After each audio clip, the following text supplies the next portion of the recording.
뉴스타파가 김만백 신앙님 허위 인터뷰 전문을 공개한 뒤 대통령 바꿔치기 공작 의혹은 경악할 수준으로 오히려 더 커지고 있습니다. 대선 3일 전 조작 뉴스를 퍼날랐던 언론 매체들은 짜깁기는 인정하면서도 의도된 기획이 아니었다며 국민적 비난을 피하려는 면피에만 급급한 모습입니다. 심지어 조작 뉴스 보도 당시 사실이라고 믿을 만한 이유가 있었다고 옹색한 변명을 늘어놓았지만 인터뷰 전문이 공개되면서 언론의 기본인 팩트 확인도 안 한 게 만천하에 드러나고 있습니다. 애초부터 거짓과 공작 의도로 사전 기획됐고 뉴스타파에서 시작하여 JTBC, MBC, KBS 등의 언론사들이 유포한 가짜뉴스 카르텔입니다. 지난 7일에 김만배가 구치소에서 나오면서 신앙님과는 15년에서 20년 만에 처음 만난 사이, 인터뷰와 관련하여 어떠한 사전 교감도 없었다고 했지만 이 역시 거짓말로 밝혀지고 있습니다.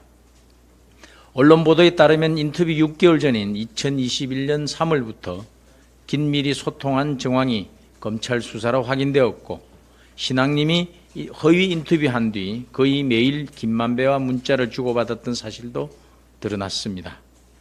김만배가 신앙님 책 3권을 구매하며 실제 거래일자보다 6개월 앞서 계약서를 썼는데 계약서 시점과 15년에서 25년 만에 처음 만난 사이라는 발언은 앞뒤가 전혀 맞지 않습니다.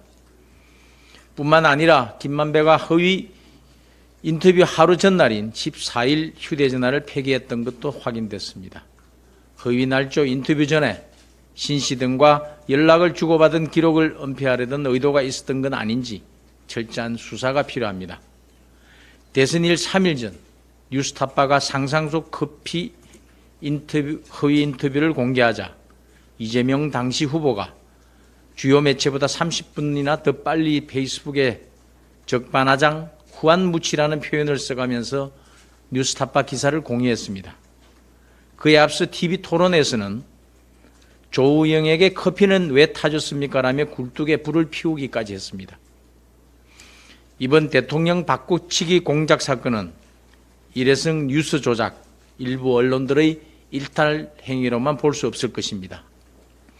역대 민주당과 민주당 지지 세력이 대선 때마다 습관처럼 저질렀던 대선 공작의 재현일 것입니다. TV토론에서 아이고 참 희한하네라고 했던 이재명 대표는 여전히 침묵하고 있습니다. 지난 토요일 이재명 대표가 검찰에 출석하면서 화무시비롱, 진실은 영원히 가둘 수 없다고 했습니다. 그 말씀 그대로 돌려드립니다. 가무시비롱, 열흘 넘게 붉게 피는 가짜뉴스도 역시 없습니다.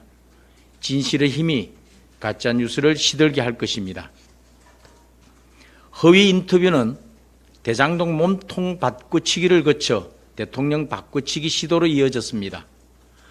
헌정사를, 대한민국 역사를 순식간에 뒤바꿀 뻔했던 대통령 바꾸치기 공작은 결코 그 진실을 가둘 수 없고 가둬서도 안 됩니다.